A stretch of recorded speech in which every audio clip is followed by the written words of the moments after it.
اللهم صل على سيدنا ومولانا محمد أفضل صلواتك بعدد معلوماتك وبارك وسلم وصل عليه.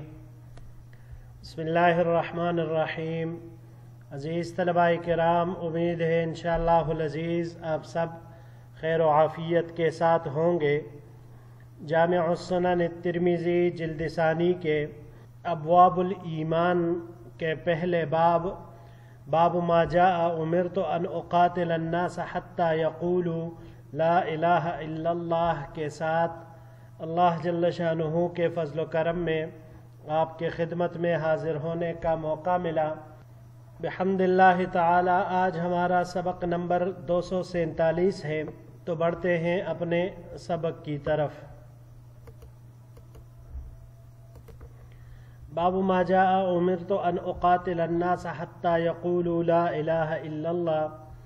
یہ باب اس بیان میں ہے کہ حضور نبی اکرم صلی اللہ علیہ وسلم نے ارشاد فرمایا، مجھے حکم دیا گیا ہے کہ میں لوگوں سے قتال کروں یہاں تک کہ وہ لا الہ الا اللہ کہہ لیں. وبه قال حدثنا حناد قال حدثنا ابو معاویہ عن الاعمش عن ابی صالح عن ابی ہریرہ رضی اللہ تعالی عنہ قال.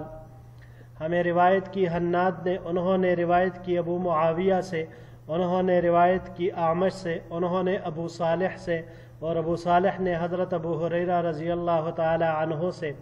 قال قال رسول اللہ صلی اللہ علیہ وسلم کہ حضور نبی کریم صلی اللہ علیہ وسلم نے ارشاد فرمایا، امرت ان اقاتل الناس حتى يقولوا لا الہ الا اللہ. مجھے حکم دیا گیا ہے کہ میں لوگوں سے قتال کروں یہاں تک کہ وہ لا الہ الا اللہ کہہ لے. فَإِذَا قَالُوهَا عَصَمُوا مِنِّي دِمَاءَهُمْ وَأَمْوَالَهُمْ إِلَّا بِحَقِّهَا وَحِسَابُهُمْ عَلَى اللَّهِ. پس جب وہ یہ کلمہ کہہ لے تو انہوں نے اپنی خون یعنی اپنی جانوں کو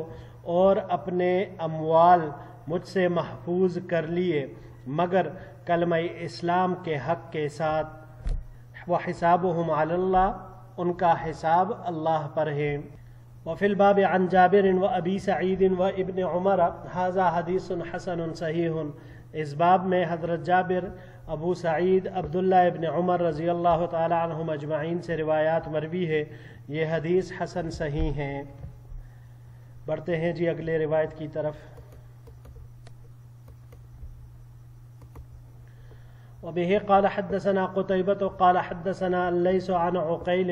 عن الزهري أخبرني عبيد الله ابن عبد الله ابن عتبة ابن مسعود عن أبي هريرة رضي الله تعالى عنه قال. ہمیں روایت کی قتیبہ نے، انہوں نے لیث سے، انہوں نے عقیل سے، انہوں نے زہری سے. زہری نے کہا کہ ہمیں خبر دی عبید اللہ ابن عبداللہ ابن عتبہ ابن مسعود نے. انہوں نے روایت کی حضرت ابو ہریرہ رضی اللہ تعالی عنہ سے.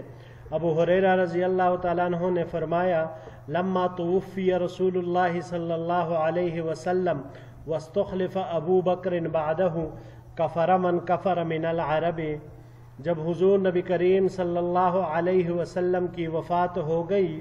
اور آپ علیہ السلام کے بعد حضرت ابو بکر صدیق رضی اللہ تعالی عنہ خلیفہ ہوئے تو عرب میں سے کچھ لوگ کافر ہو گئے. فقال عمر بن الخطاب لأبی بکر،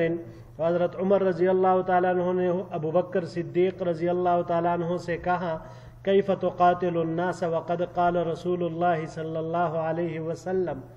آپ لوگوں سے لڑائی کیسے کریں گے حالانکہ حضور نبی کریم صلی اللہ علیہ وسلم نے فرمایا ہے، امرت ان اقاتل الناس حتى يقولوا لا الہ الا اللہ ومن قال لا الہ الا اللہ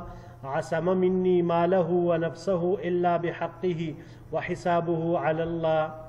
مجھے حکم دیا گیا ہے کہ میں قتال کروں لوگوں سے یہاں تک کہ وہ یہ کلمہ پڑھ لے. جب وہ یہ کلمہ پڑھ لے تو اس نے اپنا جان اور مال مجھ سے محفوظ کر لیا مگر کلمہ اسلام کے حق کے ساتھ. یعنی اگر وہ کوئی ایسا کام کر لے جو ان چیزوں کو حلال کر دے اور اس کا حساب اللہ کے اوپر ہے. فقال ابو بکر، تو حضرت ابو بکر رضی اللہ تعالیٰ عنہ نے حضرت عمر رضی اللہ تعالیٰ عنہ کے اس دلیل کے جواب میں ارشاد فرمایا واللہ لأقاتلن من فرق بین الصلاة والزکاة، اللہ کی قسم میں ہر اس بندے سے ضرور قتال کروں گا، لڑائی کروں گا جو نماز اور زکوٰۃ میں تفریق کرے گا. فإن الزکاة حق المال، کیونکہ زکوٰۃ یہ مال کا حق ہے. واللہ لو منعونی عقالا كانوا يؤدونه إلى رسول الله صلی اللہ علیہ وسلم لقاتلتهم على منعه، اور اللہ کی قسم اگر یہ لوگ مجھے ایسی رسی بھی بطور زکوٰۃ دینے سے انکار کریں گے جو یہ حضور صلی اللہ علیہ وسلم کو دیتے تھے تو بھی میں ان سے اس کی عدم ادائیگی کی وجہ سے جنگ کروں گا. فقال عمر بن الخطاب، تو حضرت عمر رضی اللہ تعالی عنہ نے فرمایا فواللہ ما هو الا ان رأيت ان اللہ قد شرح صدر ابی بکر للقتال فعرفت انه الحق، اللہ کی قسم میں سمجھ گیا کہ اللہ تعالیٰ نے حضرت ابو بکر صدیق رضی اللہ تعالی عنہ کا سینہ جنگ کے لیے کھول دیا ہے، یعنی ان کو مطمئن کر دیا ہے اس بات پر، اور میں نے جان لیا کہ یہی حق ہے اس وقت میں. جی عزیز طلباء کرام، ابواب الایمان کا یہ پہلا باب ہے. ایمان کے بارے میں تھوڑی سی تحقیق یہاں پر ذکر کر دیتے ہیں.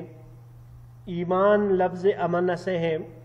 جس کے معنی کسی چیز سے بے خوف ہونے کے ہیں. اصطلاح میں شرعی تعریف جو شارحین اور محدثین حضرات نے ذکر کی ہیں حاصل تقریباً سب کا ایک ہی ہے، مگر جمہور کے نزدیک جو تعریف ہے ہم اس کو یہاں پر ذکر کر دیتے ہیں. التصدیق بما علم مجیء النبی صلی اللہ علیہ وسلم به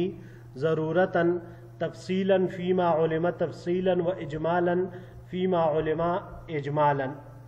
یعنی ہر اس چیز کی تصدیق کرنا جس کا ثبوت نبی کریم صلی اللہ علیہ وسلم سے قطعی طور پر ہو اور یہ ضرورتاً یعنی بداہتاً معلوم ہو. پھر اگر اس شے کا علم تفصیلی طور پر حاصل ہوا ہے تو اس پر تفصیلی ایمان لانا ضروری ہے، اور اگر اس کا علم اجمالی طور پر آپ صلی اللہ علیہ وسلم سے حاصل ہوا ہے تو اس پر اجمالی طور پر ایمان لانا کافی ہے. اس کی مثال آپ یوں لے سکتے ہیں عزیز طلباء کرام کے عذاب قبر کا ثبوت یہ حضور نبی کریم صلی اللہ علیہ وسلم کی روایات سے متواتراً ثابت ہیں، لیکن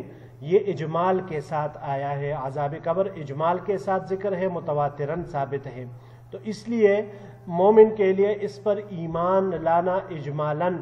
یہ لازمی اور ضروری ہے. تو اگر اجمال کا بھی کوئی منکر ہو تو وہ پھر دائرہ اسلام سے خارج ہے، لیکن عذاب قبر سے متعلق باقی تفصیلات جو روایات میں آئی ہیں تو وہ خبر واحد کے ذریعے سے ثابت ہے، اس لیے ان پر ایمان لانا پھر مومن کے لیے ضروری نہیں ہے. البتہ ایک مسلمان کو خبر واحد پر بھی اطمینان اور عمل کرنا چاہیے، اسے ماننا چاہیے، لیکن اگر کوئی نہ مانے تو اس کے اوپر کافر وغیرہ کا حکم نہیں لگایا جا سکتا.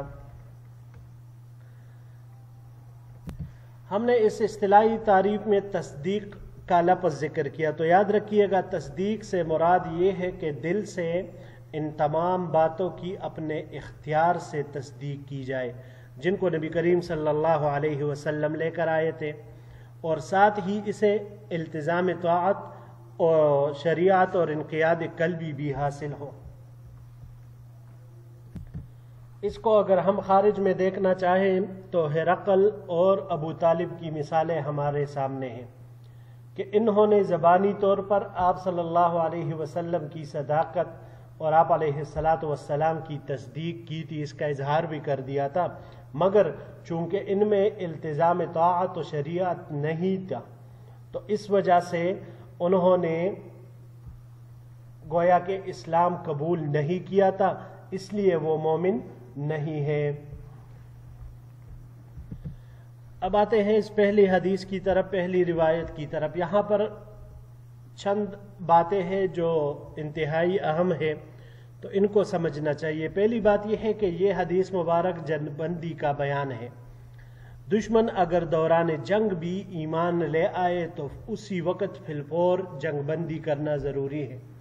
چاہے اس نے مسلمانوں کا کتنا زیادہ ہی نقصان کیوں نہ کیا ہو، لیکن جب وہ ایمان لے آیا تو بس پھر وہ مسلمان ہے اور پھر اس سے لڑنا یہ جائز نہیں ہے۔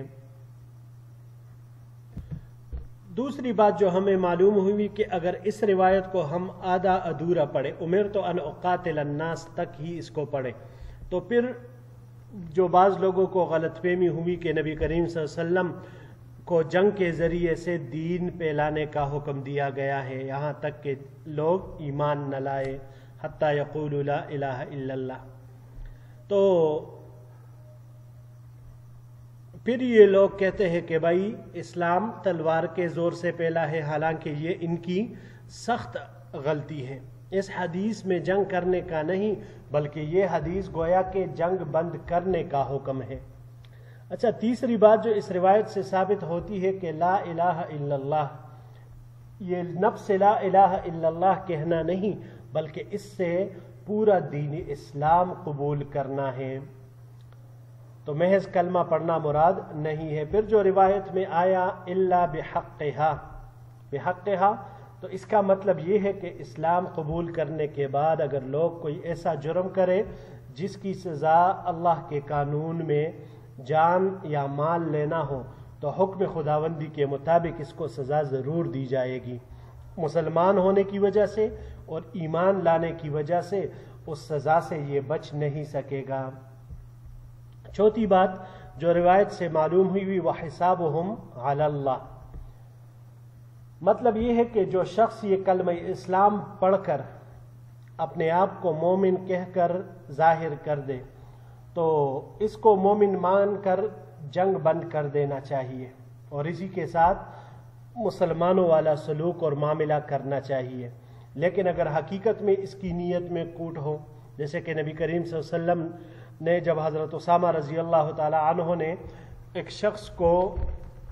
مارنا چاہا تو اس نے کلمہ پڑھا، پھر بھی انہوں نے تلوار چلائی اور ان کو قتل کر دیا، تو حضور نبی کریم صلی اللہ علیہ وسلم کو جب اس بارے میں پتہ چلا تو آپ علیہ السلام نے حضرت اسامہ رضی اللہ تعالیٰ عنہ کو فرمایا تھا ہلا شققت قلبہ، تم نے اس کا دل چیرا تھا کہ آیا وہ جان بچانے کے لیے کہہ رہا تھا یا وہ ایمان لایا تھا سچے دل سے۔ تو ظاہر پر ہم عمل کرنے کے مکلف ہے، جب اس نے کلمہ پڑھ لیا تو اب چاہے اس کی نیت میں کوٹ ہو، اپنے آپ کو بچانے کے لیے اس نے یہ کیا ہو، اس کے ہم مکلف نہیں ہیں، ہم اس کے ظاہر پر اعتبار کرتے ہوئے اس کو مومن ہی سمجھیں گے۔ ہاں وحسابہم علی اللہ، اس کا معاملہ اللہ کے حوالے ہے، اللہ ہی اس کا پورا پورا حساب لیں گے۔ اگلی روایت کی طرف بڑھتے ہیں جی۔ اچھا، یہ دوسری روایت یہ اس وقت کی ہے کہ آپ علیہ السلام کی دنیا سے جب رحلت ہوئی تو اس کے بعد عرب کے مختلف قبائل کچھ لوگ اسلام سے پھر گئے، مسیلمہ کذاب، اسود عنسی کے متبعین، اور کچھ لوگ اگرچہ وہ مرتد نہیں ہوئے تھے مگر انہوں نے زکوٰۃ دینے سے انکار کر دیا تھا، اور وہ یہ کہتے تھے کہ ہم خود ہی اسے غریبوں میں بانٹیں گے۔ تو اس پر حضرت ابو بکر صدیق رضی اللہ تعالی عنہ نے کہا کہ میں ان دونوں لوگوں سے جہاد کروں گا، ان دونوں فرقوں سے، یعنی ایک طرف اسود عنسی اور مسیلمہ کذاب کے متبعین جو مرتد ہوئے تھے، اور دوسری طرف وہ لوگ جو منکرین زکوٰۃ تھے کہ ہم امیر المؤمنین کو نہیں بیچیں گے، بیت المال کو نہیں بیچیں گے، بلکہ ہم خود غریبوں کو دیں گے۔ تو اس میں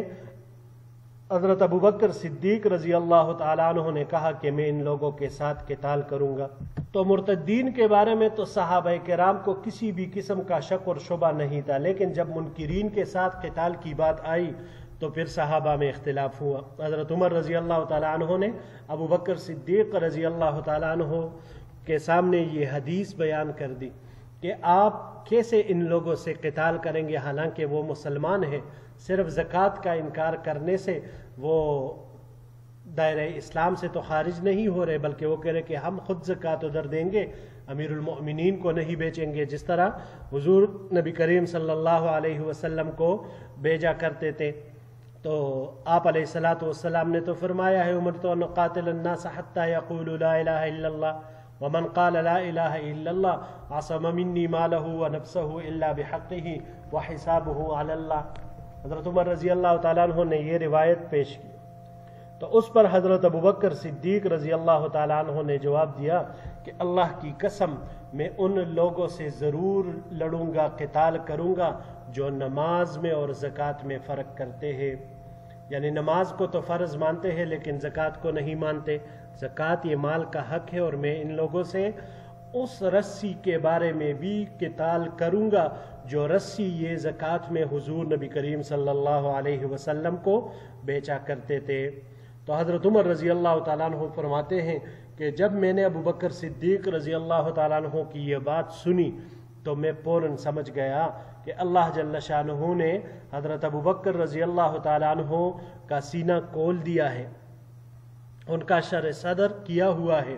اس لیے میں نے یہی سمجھا کہ یہی بات برحق ہے۔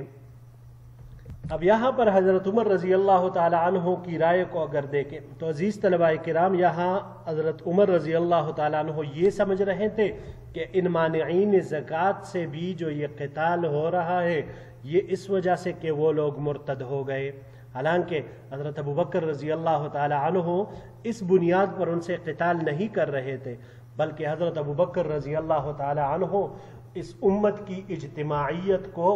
ختم ہونے سے بچانے کے لیے ایسا کر رہے تھے کہ اگر آج یہ لوگ زکوٰۃ کا انکار کر رہے ہیں، کل کوئی اور کچھ اور کرے گا، کچھ اور کریں گے، تو پھر امت کی اجتماعیت ختم ہو جائے گی، امت کا شیرازہ بکھر جائے گا۔ تو اس لیے جب حضرت عمر رضی اللہ تعالی عنہ حضرت ابوبکر صدیق رضی اللہ تعالی عنہ کی اس مدعا کو سمجھ گئے تو پھر انہوں نے کہا کہ اللہ جل شانہ نے ان کا سینہ کھول دیا ہے، ان کا شرح صدر کیا ہوا ہے، اسی لیے یہی حق اور سچ ہے۔ جی عزیز طلباء کرام، یہی تک ہمارا آج کا سبق تھا، انشاءاللہ العزیز زندگی رہی تو اگلے درس میں ایک نئے باب کے ساتھ پھر آپ کی خدمت میں حاضر ہوں گے۔ السلام علیکم ورحمۃ اللہ وبرکاتہ۔